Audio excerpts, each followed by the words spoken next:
जीवनाची पहिली 20 वर्ष वाऱ्यासारखी उडून गेली. मग सुरू झाला नोकरीचा शोध. ती नाही, ही नको, लांब नको, जवळ हवी, असं करत करत 2-3 नोकऱ्या बदलल्या आणि शेवटी एक स्थिरता मिळाली.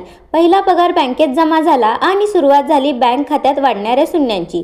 2-3 वर्षांनी शून्य वाढले आणि वय 25 झाले. लग्न झाले आणि सुरू झाली जीवनाची राम कहाणी. पहिली 2 वर्ष खूपच सुंदर गेली, प्रेमळ, स्वप्नांनी भरलेली. हातात हात घेऊन फिरणं, रंगीबिरंगी स्वप्न. पण हे क्षणही लवकरच संपले. मग लवकरच बाळाच्या आगमनाची चाहूल लागली. एका वर्षात पाळणा झुलू लागला. सगळं लक्ष बाळाकडे. उठणं, बसणं, खाणं, पिणं सारं काही त्याच्या भोवती फिरू लागलं.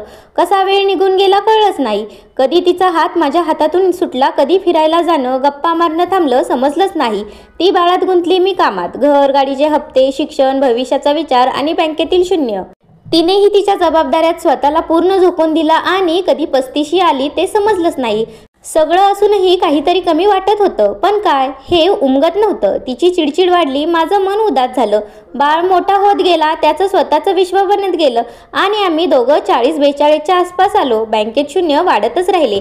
एका निवांत क्षणी मी तिच्याकडे पाहून म्हटलं, अगं इथे ये ना, जरा बस माझ्याजवळ. हातात हात घालून फेरफटका मारून येऊया का?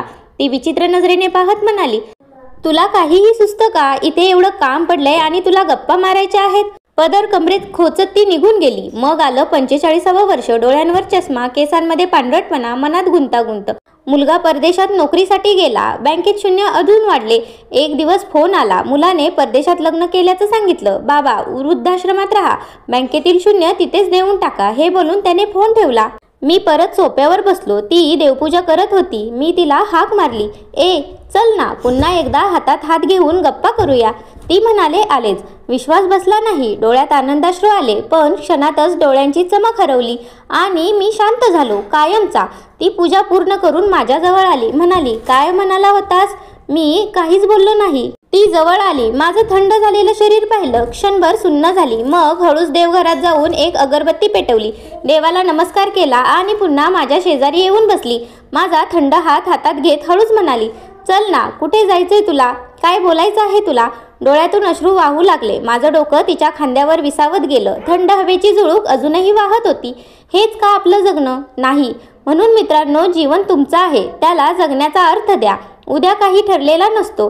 त्यामुळे आजपासूनच सुरुवात करा. जेव्हा वेळ मिळेल तेव्हा आपल्या जोडीदारासोबत वेळ घालवा, कारण ते क्षणच आयुष्य असतात. व्हिडिओ आवडला असेल तर सबस्क्राईब करा आणि कमेंटही करा, लाईकही करा. धन्यवाद.